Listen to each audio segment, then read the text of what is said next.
I'm Craig Breaden. It's May 16th, 2008, and I'm at the home of Art Rosenbaum in Athens, Georgia, to discuss, among other things, the Art of Field Recording Volume 1, a 4 CD box set produced by the Dust to Digital record label, documenting Art's lifetime of song collecting. Art, I last interviewed you about a year ago, and that's when we were digitizing the audio tapes held at the University of Georgia for the box set. A lot's happened since then. That's right, it has, Craig. The Art of Field Recording Volume 1 was released in November. What sort of response did it get? Well, it's had a stupendous response. People like it. My friends like it. The people who contributed their songs, the ones I've been in touch with, have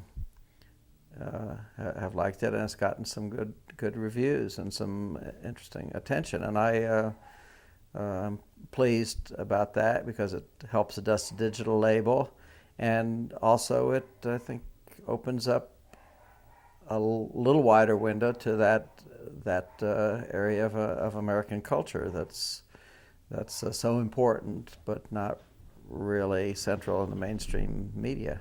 Mm-hmm.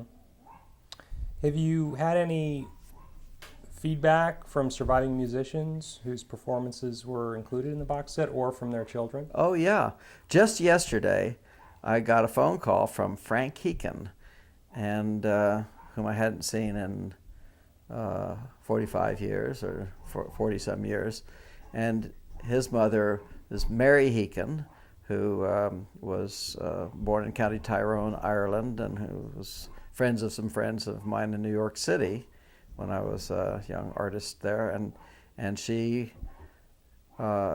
would sing Irish songs that she learned in her early years, and we'd sit at her kitchen table and drink beer, and she would sing these camallias, she called them, and she'd also have parties on St. Patrick's Day where it would seem that everyone from the parade would end up in her little apartment, and there'd be music and singing. And she's been dead for many years, and I lost touch with her family. And her son Frank called me yesterday. He hadn't heard the box set, actually, but he had read the article in the New Yorker that was prompted by the box set. The article came out about 3-4 weeks ago, written by Burkhard Bilger, and he was interested, and he got in touch through Google and phone information. So we made contact, and he said that he did have his mother's recordings, the ones I'd made, because they're in the Library of Congress archive, and they're very good about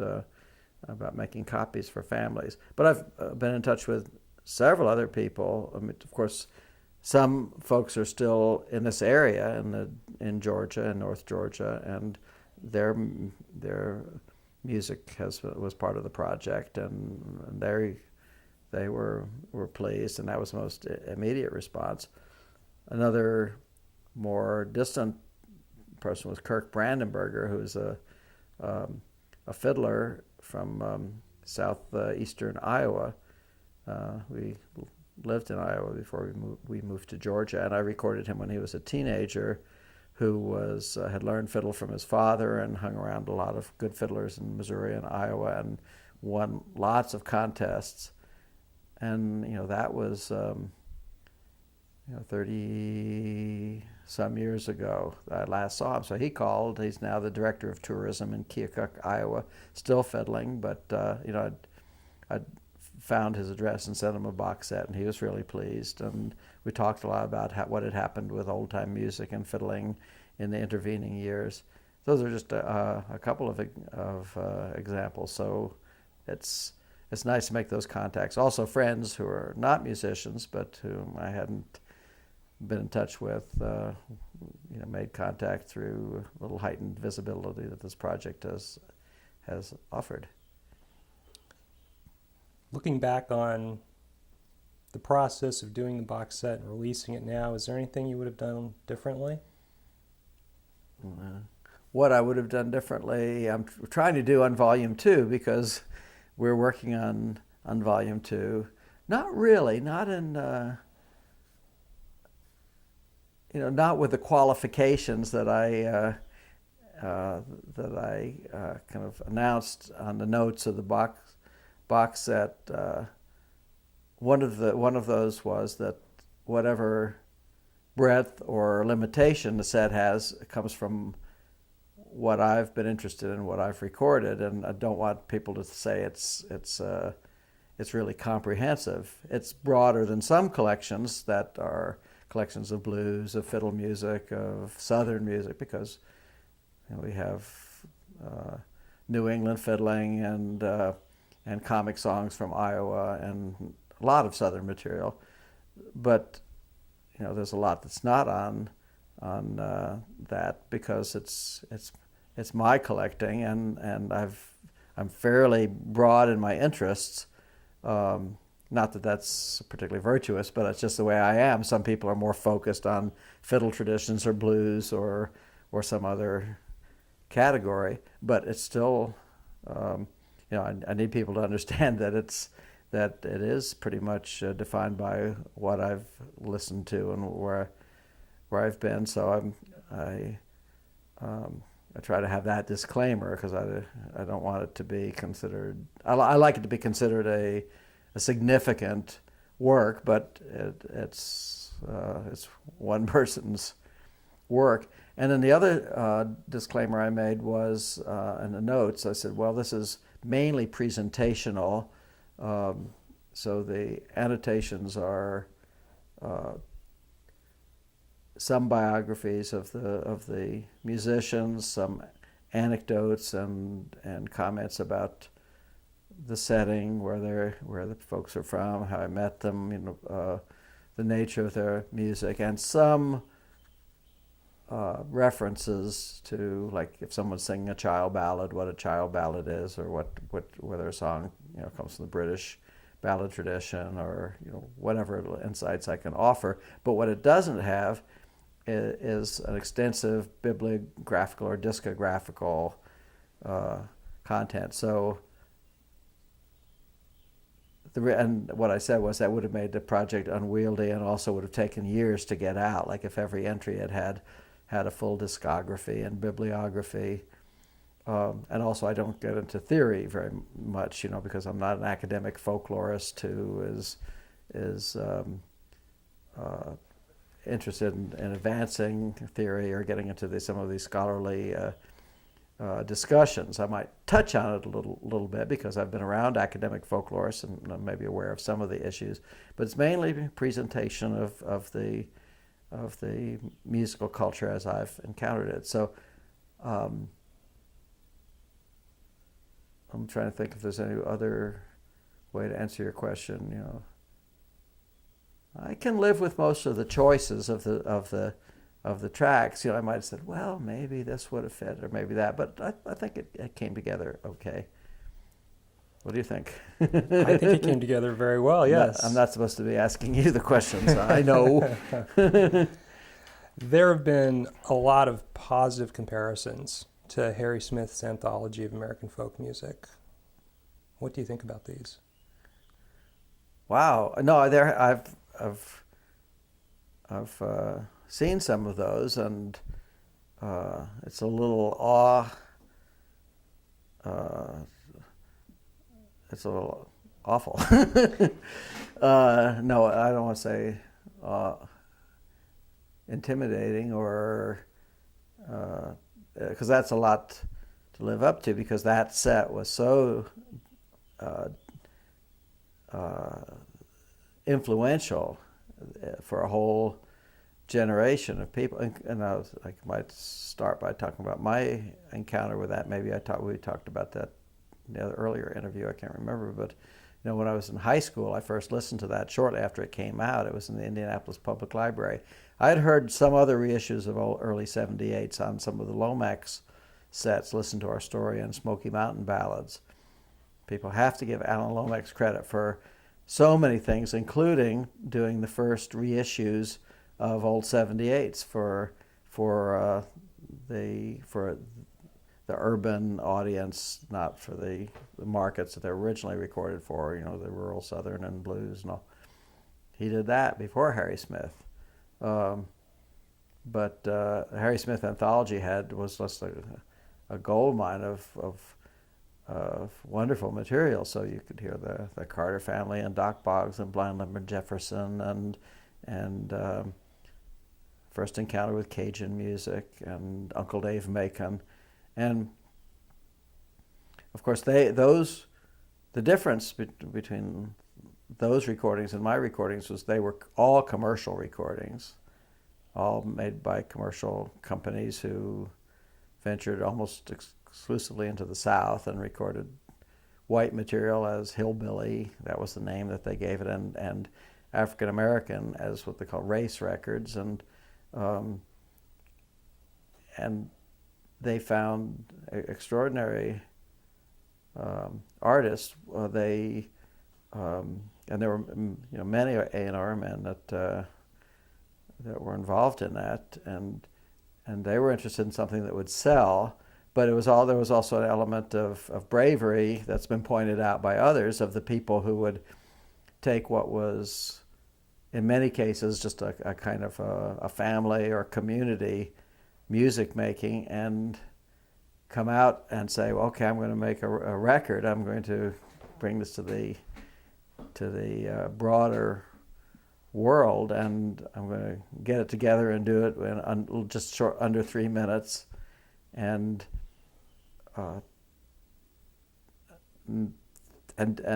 put on wax so many extraordinary performances. There were some things that the commercial recording companies were not interested in. They weren't interested in unaccompanied folk singing and ballad singing, which academic folklorists like the Lomaxes, who used sound recordings, were interested in. They did record quite a bit of unaccompanied religious material, but Mike Seeger interviewed Frank Walker, the Columbia A&R man who recorded the Skillet Lickers and so many of the early groups, and he asked Frank Walker, did you encounter people who sang songs without accompaniment? And Frank Walker said, no. They all had a guitar or a banjo. That was their thing.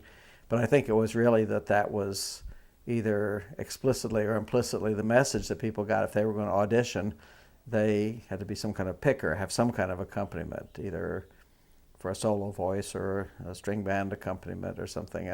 And people who sang songs and ballads unaccompanied on the back porch or for the family didn't feel that they were the kind of performer that the record companies wanted. Maybe they didn't want them. So also short songs were not recorded, like songs of 30 seconds long or very long songs, because I really think the Carter family shortened John Hardy by cutting out the last refrain. That's usually the repeat of the last line, so that you got a few more verses on the side. Although I'm not sure of that, and I don't know if anyone ever asked the original Carter family when they were living. But so there were certain constraints, that maybe a field collector wouldn't have. But as far to get back to your original question, we'll have to see how it plays out. I think one similarity is that it's a box set and it's a sort of larger compilation, and that it has maybe a kind of guiding aesthetic, which in Harry Smith's case was him, and my case was the stuff I've recorded and the way I choose to present it. But I say it's a little intimidating because this, everything on Art of Field recording I recorded, whereas the Harry Smith collection, which was recorded in the golden age of early country music and blues, when there were so many strong performers, and it was recorded in many places by various many companies and many A&R men. So if the artistic or expressive quality of mine is at all compared to Harry Smith, I'm very honored and pleased, and it certainly speaks to the artistry of the artists.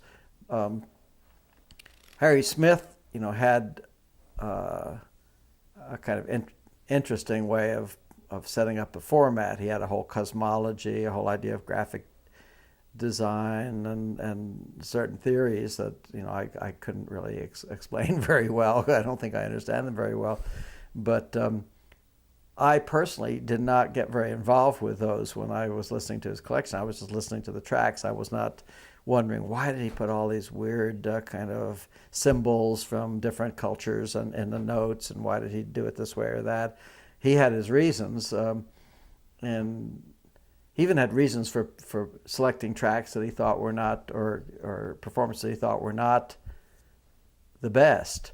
Like the very first one was Dick Justice singing Henry Lee, the child ballad Young Hunting. And Harry Smith said, well, that's not the greatest, it's not a great performance, but it had to be there because it was the lowest numbered child ballad, and he wanted to start with the old child ballad numbers. And then he had,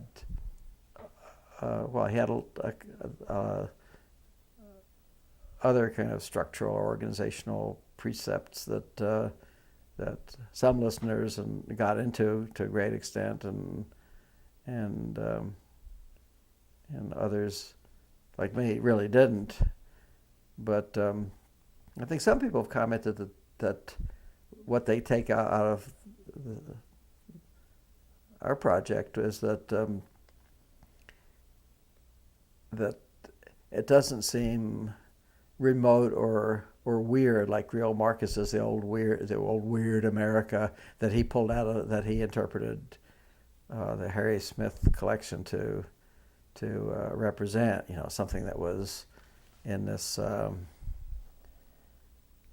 realm of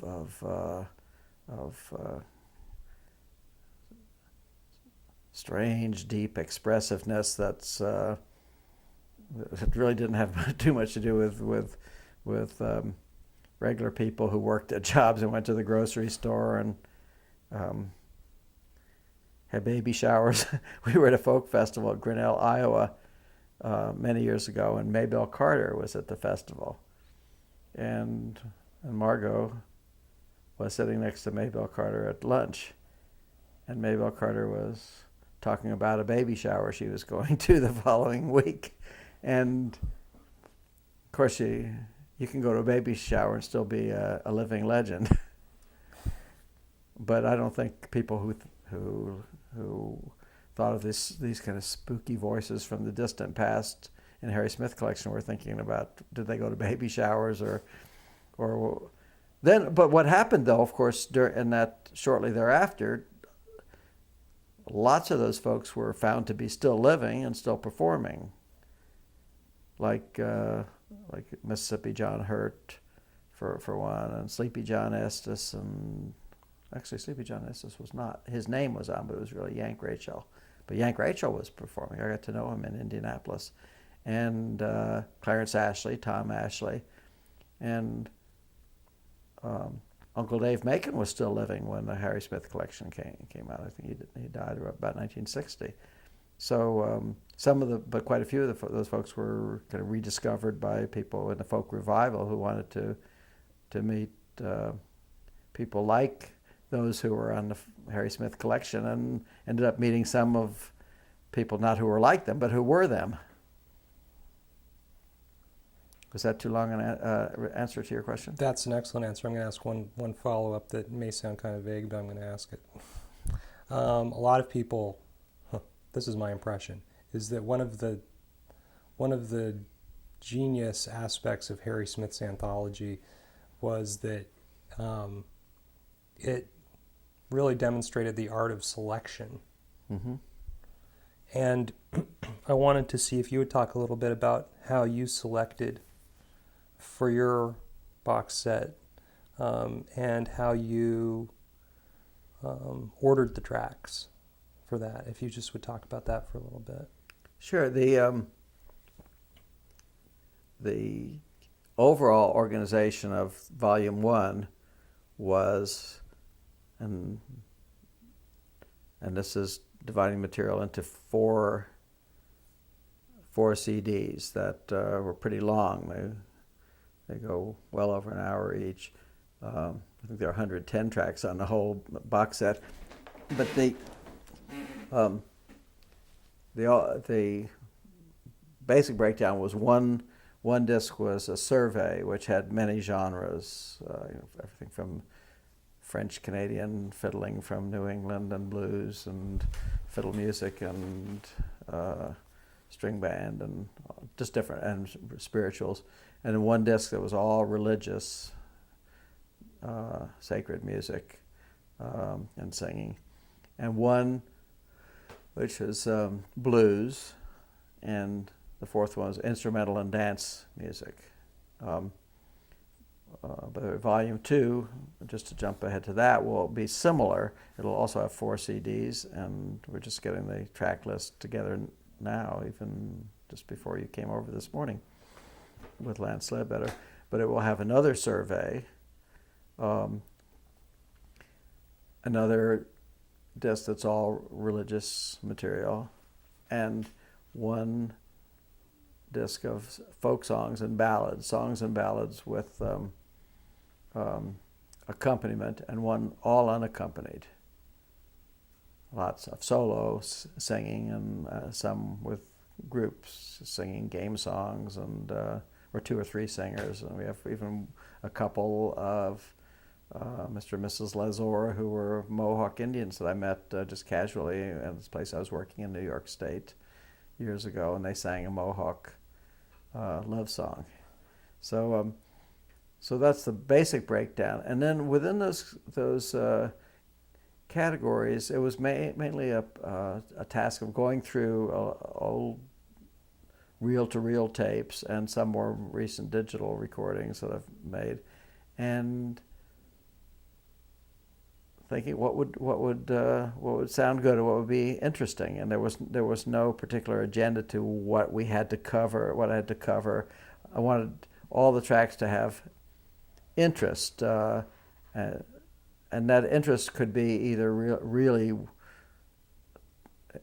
in some cases, what I would consider terrific musical performance, like Smokey Joe Miller and Gordon Tanner on guitar and fiddle doing Billy in the Low Ground, just real wonderful fiddle playing and guitar runs. Gordon Tanner was the son of Gid Tanner, who founded the Skillet Lickers, and Smokey Joe Miller was his longtime friend who learned guitar from watching Riley Puckett, who is the guitar player of the original Skillet Lickers. So I thought that's just one example of what I just consider just a really wonderful music performance. Then there are other tracks where, maybe people are kind of old, or they have not performed in front of people very much, and their music is and singing or playing might be a little rough, but still would have soul and value in what the material is like. I also was interested in including talking. Sometimes my questions, sometimes dumb questions, but getting interesting answers, or getting the ambient sound of the setting, like Margaret Kimmitt, whom I recorded in a bar in Dallas City, Illinois, a little teeny town on the Mississippi River. Found myself sitting next to her. You transferred that recording, so you remember. She was sitting at the bar, and I just turned to her on a hunch and said, "Do you know any old songs?" And then she was chatting about old songs that she sung since she was a little girl, and so she sang several. I pulled out. I went to a car and got my tape recorder, and you can hear the glasses clinking and the conversation and the pool balls on the pool table clunking. And so that gives you a sense of an environment, or others where you can hear dogs barking or the family talking. So sometimes that will give you a feeling of the physical and oral context. So it basically was in just going through and say, well, yeah, let's use this or let's use that. And some of the material was previously issued on LPs or CDs. And I didn't want to exclude them in favor of all previously unissued material, because a lot of people who would listen to the box set wouldn't have encountered the other issues. And if they had, it would be maybe they'd hear an old friend. But I would say just maybe just about under a third, or maybe just a fifth, of the material was previously issued. that was pretty much how we did the selections. And then, of course, I would ask, you, if you were helping me with the transfers, how does that sound? And get some feedback from, ask Lance Ledbetter, and do you think this track is a little better than this other alternative? So I'd definitely get some feedback in making the selections. And then the ordering of the tracks was also done just for listenability and what's a good transition, rather than to start with, well, this is the earliest, rather than have a kind of didactic program, well, this is the earliest, and then this came after that historically, and that came, rather than to set it up that way, we mixed it up, but wanted it to flow, and we were doing some of that this morning. It can be done easily, as you very well know, since you do it, and you've helped me learn how to do it. But you can just move a digital file. So, well, let's put this third from the end instead of second from the beginning, and just move it down, and then listen to it right away. So that's a lot easier than what we had to do in the days when we worked from reel-to-reel tape, where we would put leader tape in between tracks for an LP, and then if we wanted to move selection, we'd have to roll it off and then replace. I mean, not that that was that horrible, but it was more work than just moving these files around and listening to them and see what sounds right. Was there anything left off because of quality of the tape or recording quality that you thought really should have been on there, but it just couldn't quite make the quality cut? Yeah, there were some, and there were some tapes that were restored, that were conserved, particularly tapes I made in Georgia, and then listening to them back, some Sacred Harp tracks, where maybe the people doing the conservation work, even though they did a very good job, and most of it, maybe they didn't hear over all the different voices that there was still some of that decayed tape sound, so there would be a little squeaking, and even the genius of Mike Graves in Atlanta at Osiris Studios, who did the mastering and the restoration of some of the old tapes, did some amazing things. But there were some things that even he said, well, I can't really make that sound good. So there were a few things that we did have to exclude, but there were a lot of other choices. So it wasn't we just put out a fraction of the material on all the original documentary recordings.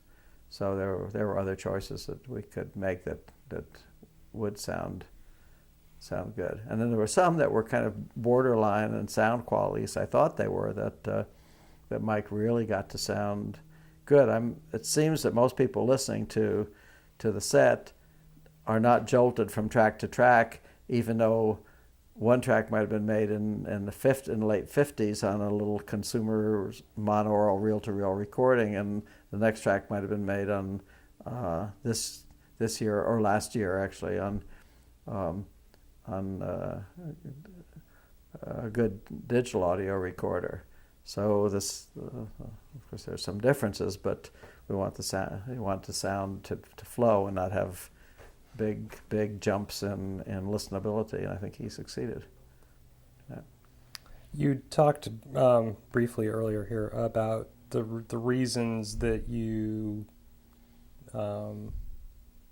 would record something, or the reason that you found value in something, whether it was a performance or was of a particular quality, or whether it was a particular uniqueness or of interest. And in one of the reviews, I saw Jack Bean compared to Saccharine Trust, which was an 80s punk band, which sort of maps the transition these songs have made towards entertainment for the counterculture, or for underground culture, or whatever you want to call it.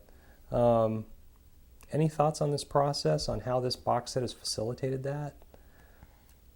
Well, I can't really keep up with a lot of people's reactions, particularly to to music or performers that I'm not really familiar with, but I know that people will listen and put them in different contexts depending on what their own particular, musical and cultural experiences, which will be different from mine. Which is part of the exciting thing about this, to make some of those bridges and those transitions, because it'd be nice for people to appreciate Jack Bean in the context of his life and experience, and learn something about that. Somebody who's hoboed in the Depression and worked on a Mississippi River and played his guitar in bars and entertained his family and friends. But then if someone sees him as someone who relates to another genre, that's okay. Something like the McIntosh County Shouters, who themselves moved from a community-based maintaining of an old African-rooted slave tradition into modern times, and then when only some people from the community decided they would take the local tradition out of the community and perform for the public on stages at universities and folk festivals. There were some changes that they made in a performance mode. They added what they called showmanship,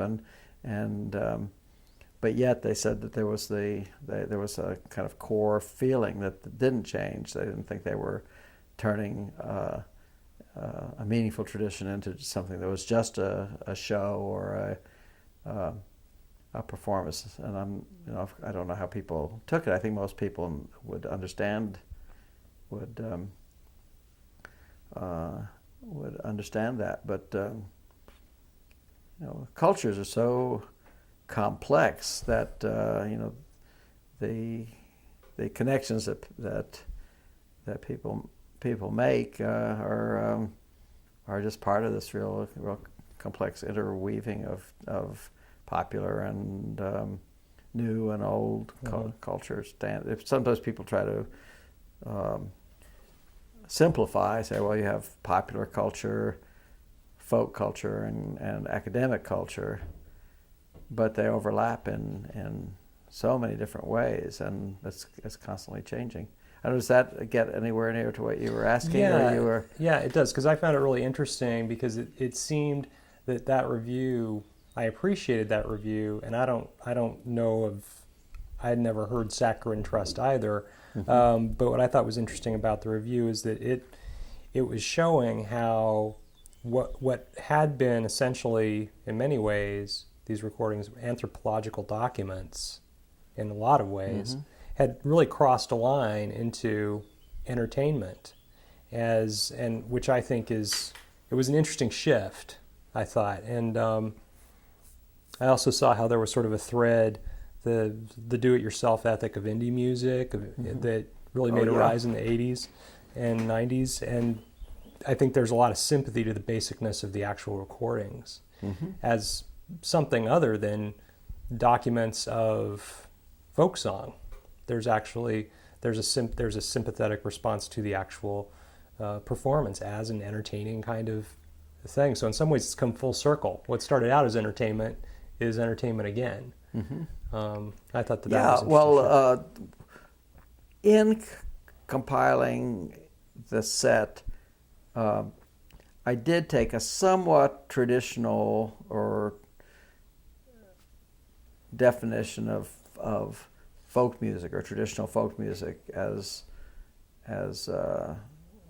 one of the criteria, and that can be problematic. And what I mean is, I said, well, okay, the music should be pretty much based in community and family traditions and passed on orally from one generation to another, and modified by in this process. And once you say that, then you say, well, isn't that a little limiting? Because what if people learn songs from print, like broadsides or songbooks? And of course, that's gone on for hundreds of years. And now people have learned songs from and tunes from recordings. And now you can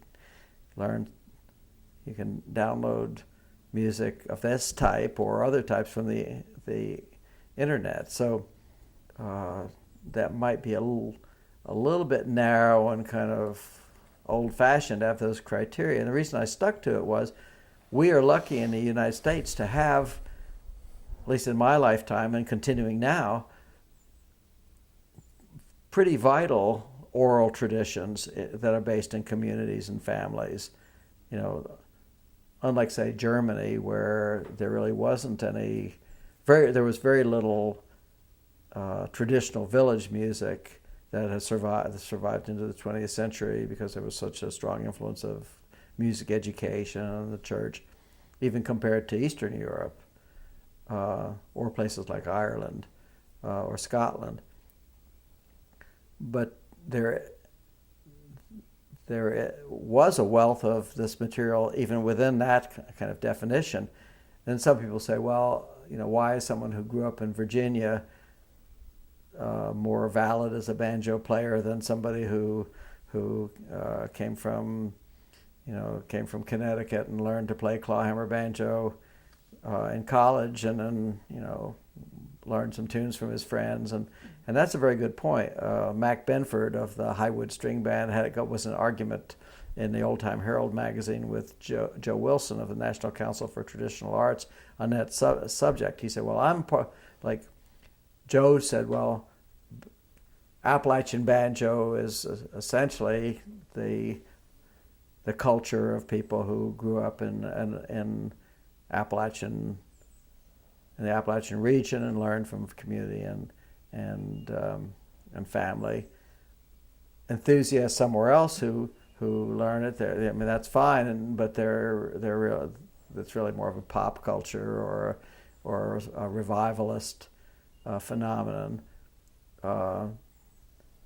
But then Mac Benford came back and said, well, no, like he considered himself part of what started in the African savannas, went to slave cabins, went to the minstrel shows, went to the mountain cabins, and then continued in the dormitories at Cornell with students learning to play banjo. And he said it was all that, and that's a very valid point. But I, stuck more with people who came out of the Appalachian tradition. It didn't necessarily mean that they were non-professional, because someone like Buell KZ or Ola Bell Reed, who were on the box set, became professional musicians for part or either part of their lives or adult lives, or a longer part of their adult lives. Same with some of the blues musicians like Scrapper Blackwell, who had a period where he was a very successful professional musician.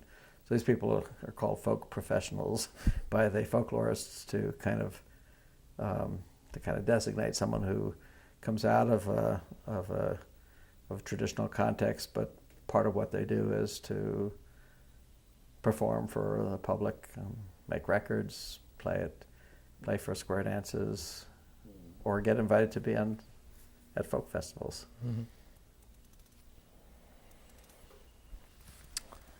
You've gotten some interesting press. Really? Oh. Well, the New Yorker article. Mm-hmm. How do you feel about the attention? Oh, it's good. As I said earlier, it's very good for Dust to Digital, because they tried to do something a little different that broke the mold of, and they've benefited from the visibility, and I find it rewarding for whatever the efforts that I've made over the years, and something that started out as a youthful enthusiasm, something I've kept going over the years. That it's come together in a way that people seem to appreciate. So I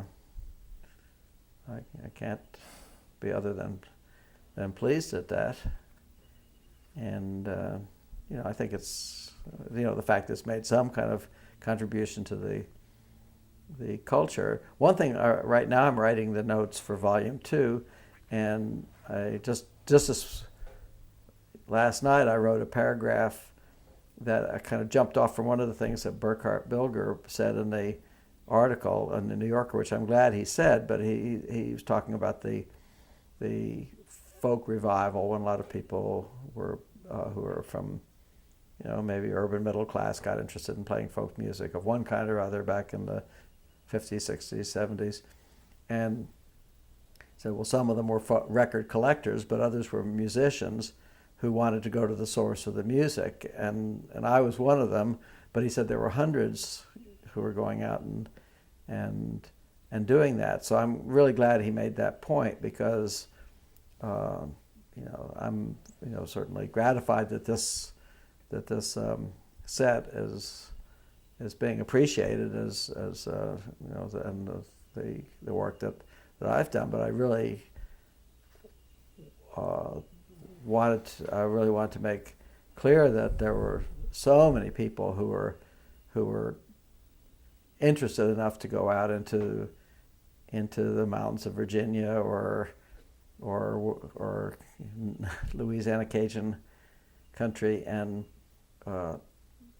learn directly from people who grew up with the music. That there were lots of them, and some of them put out recordings, over the years for various companies, or did documentary films, and a lot of them were musicians. They started out wanting to learn music, as I did. My first motive in meeting people like Smoky Mountain Cassmore and Pete Steele and early on was to get to meet Appalachian banjo players firsthand and see and hear what they were doing, and if they had a little more time, to actually show me a few licks, which Pete Steele did. He showed me how to play the Coal Creek March with 2 fingers and a very interesting thumb roll. But so I definitely want to make that point that that there are lots of folks that are doing this kind of work. Now I know that some of the material that's issued is issued on very small labels and on little CDs, little in size, and maybe some have annotations, some have very little annotation, and so I think the box set, which Lance Ledbetter believes will give some kind of focus. If people have something that has good graphic design and visual interest, something they like to have as an object, that may bring some focus and attention. Has it worked with his Goodbye Babylon, which is his first issue, which is great. Some people think it's the greatest compilation of early American religious music from the 20s and 30s. So I think part has to do with the presentation mode. But let's see, what was your question? Well, sometimes I find myself answering another question, but you don't seem to mind. So if you mind, tell me. I don't. I'd asked you how you felt about some of the press, and I think that was a pretty good answer. Oh yeah. But we can. I mean, I think this is also a good point, since you were just mentioning him, to ask you about Lance. Would you talk some about Lance Ledbetter, head of Dust to Digital, and how it's been working with him? Yeah, I was really glad to meet him, and the way I met him was he had talked to George Mitchell, who's a friend of mine who's a blues collector and photographer in Atlanta, and he wanted to know if George had some material. I think George had most of his material already committed to other projects. When George said maybe I had some material, so Lance sent me Goodbye Babylon and followed up by wanting to come and visit, and so we became friends, and we talked about what kind of material I might have and how we could put it out. But Lance is an amazing person. He's for one thing, he's a can-do person. Like in an age where people are saying that tangible, purchasable media is fading out in favor of what's downloaded, and he's holding out for something that you can hold in your hands, as like box sets or productions. As I was saying a minute ago, through production values that are good, where you have that are visually interesting, that have good audio, and when you talk to them and you say, well, I got this idea, when so many people, including some I've worked with, will give you 30 reasons why that can't work, something can't work, he will say, let's find a way to make it work. And he, more often than not, does.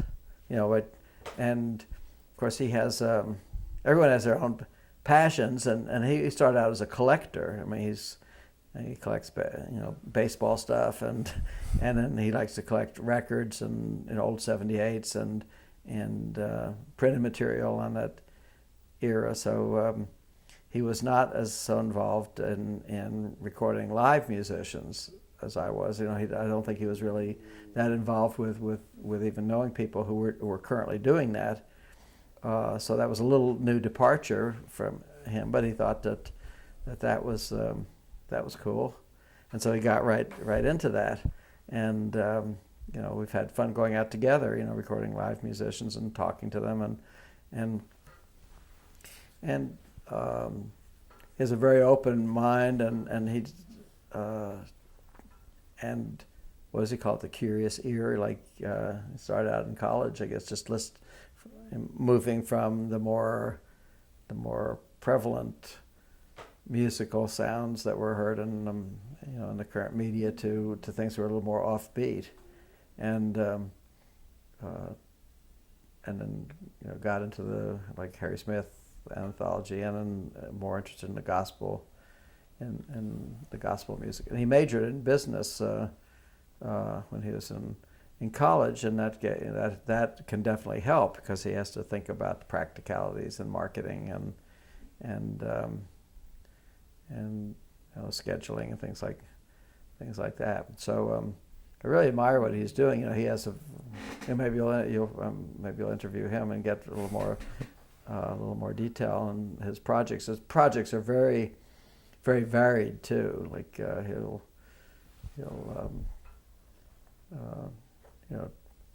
move from one category to another, and do not just kind of old-timey and American material, but and his wife April is very very good with the practical side of things, and also the aesthetic side. And so they're a good team. I should give credit to Margot, my wife, because she's like a real partner in all this, because she was interested in folk music when we met in New York. She played guitar. She'd taken guitar lessons in a class from Bess Lomax Hawes in California before we met. Bess, Alan Lomax's sister, and so she was interested in traditional music. But then, we met as painters, because we were both had painting studios in New York. But in the course of her graduate work at the University of Iowa, which is where I had my first teaching job, she got interested in photography, and then eventually became more focused on photography than painting. Now she's going back to painting, but we've gone along on together on many field trips, and her photography is very much a part of the project, the books and records that we've put out before this box set, and her photographs are an integral part of the current box set. And of course, she has we have a lively dialogue going a lot of times. Sometimes breaking into some creative conflicts about what we want to do, or what's good or what isn't. But but it's a very productive association. Well, it's also become a family affair because you're planning a film to be made by your son Neil. Can you talk about that a little bit? Yes, well, Neil, from a young age, went out with us on field trips and got to meet a lot of interesting people. Howard Finster was one that he became particularly friendly with, and Neil's technically skilled even when he was a kid, so he would help with the audio recording and with the equipment. Sometimes he would chafe a little bit when we'd say, "Oh, we're going on another field trip this weekend." And he'd want to, hang out with his friends, but we'd drag him up to see the Ellers and in the mountains east of Hiawassee, Georgia, and of course he had a wonderful time up there. He realized that they were just the salt of the earth, great people, and so it was a little bit of a conflict. I'm not saying we robbed him of his childhood. He got to do a lot of cool things as a kid, but he gradually went into video, and so to jump to your current question, we're working on a video of some of the living women who are performing traditional music here in Georgia, namely the blues singer Precious Bryant in South Georgia, and sisters Mary Lomax and Bonnie Loggins, who live up in White and Habersham County and sing traditional ballads, many unaccompanied, and also some original songs. And also the Myers family, who are mostly women. They have an old-time male banjo player, Ed Teague, who played with their father years before. And also Reverend Willie Mae Eberhardt and Sister Fleda Mitchell and some others who are African-American gospel singers who live here in Athens. And so Neil did quite a bit of video shooting last October of these folks, and he's currently working on a documentary. I think we're going to call it "Sing My Troubles By," which comes from a line of the song "Come All Ye Fair and Tender Maidens," sung by Mary Lomax, about, if I was a little sparrow, that song, if I had wings I could fly, I'd go to my true lover, and when he talk I would deny, but I'm not a little sparrow, neither have I wings to fly, so I'll go back to my mother and try to sing my troubles by. So do you think that's a decent title? I think it's a great title. Yeah, I think it's a... Try to sing my troubles by. It's... I was just writing about that as this last sentence of the notes I was writing, that sometimes in the course of this field work, you ask questions about, like, well, why do you like that kind of song, or how do you make a song like that, or what does it mean to you, or sometimes you get interesting answers, like probably the best was Cecil Barfield, a blues singer and a guitar player who lived down in South Georgia. And after he played this amazing blues, it sounds as if it had strong echoes of the African savannas. You sound like a Brownwood, Georgia griot singing this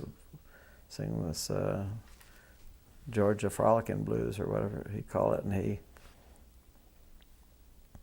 And I said, how do you make a song like that? And he said, in heart and mind, what your heart say, your mind be right along with it. And what your mind say, then you got to get your fingers with it. And then you got to get all that together, got to get your song together, and then all you got to do is just play it. And the more you play it, the more it comes to you. So I thought that really summed up the creative process, like your heart comes first, and then your mind, how you organize it, and then the technique, how you actually make your fingers make it work, and how you get it together. And he just said it so beautifully. And sometimes people will really have insights into their artistry. Sometimes fiddlers will talk a lot about about bowing and phrasing, and it's not that they just do. It's not that folk performers just do it naturally and don't think about aesthetic. I mean, to hear the McIntosh County Shouters when they're rehearsing numbers and they're talking about how the different responsive singers called bassers have to come in, and how and how they get frustrated. Oh, I can't get you not getting that together, and there's a lot of self criticism in that, and sometimes it's articulated. But when I asked Mary, I said, well, thinking maybe she would come up with some elucidation of that, or extension of that thought of sing my troubles by, the function of music and working through your sadness in your life. So I was wondering how she'd put it, and she didn't take the bait. She just repeated the line of the song as if I was sort of stupid for not hearing the song. She said, well, she just, her boyfriend left her and she just went to sing her troubles by. She said, that's the words are in the song. Don't ask any more about it. But that's what we're gonna. I think we'll call the documentary that. Although there's some funny stuff in there too. It's not going to be all sad. That's good. So last question here. You already talked about this a little bit. Volume 2 is planned. Mm-hmm. And it's pretty much put together, the track lists, and there are going to be some performers that were repeats from the first one with different selections, and some who were not on Volume 1 who are on Volume 2. So there'll be some continuity, some carryover. So, excuse me, go ahead with your question. Is the approach to Volume 2 going to differ significantly, or is it going to be essentially the same approach that you took to Volume 1? Pretty much the same as the way we're structuring it and building it. Okay. Yeah. I'm trying to write at least the introduction, hitting some different points than I hit in the introduction to the first one. Also thinking of maybe getting someone to write a foreword, somebody else who has a different perspective, who wasn't involved with the project. Lance wrote a short little introduction to the first volume, so there'll be a few little differences. Mm-hmm. And another thing we decided to do in the illustrations is to have just my artwork and Margot's photographs. And I don't know, that might be, I don't know if no one has commented on it in a negative way that it was, but we did want to use kind of our encounter with the material as something that tied the project together, rather than using other photographs. Like we could have gotten a lot of family photographs and earlier historical photographs or other kinds of illustrations. There's just no end to the kind of visual material we could have gotten, but for a reason, I was just trying to make it a personal presentation. We used the photographs and the artwork that we did, and that can be the same in Volume 2. We had talked a little bit. This was a couple weeks ago about perhaps there being a vinyl release. Mm-hmm. Is there any more word on that? Well, Lance is interested in vinyl, particularly since there seems to be a resurgence of interest on part of quite a few people in vinyl and LPs, which is, I think, interesting, and it's healthy. Vinyl was supposed to come the way of the dodo bird and just been out, but there was, I guess, it was never completely discontinued. And some people prefer the analog sound to digital sound. I did for a long time, but then I got used to digital sound and I'm adjusted to it. It's any recorded sound is just a kind of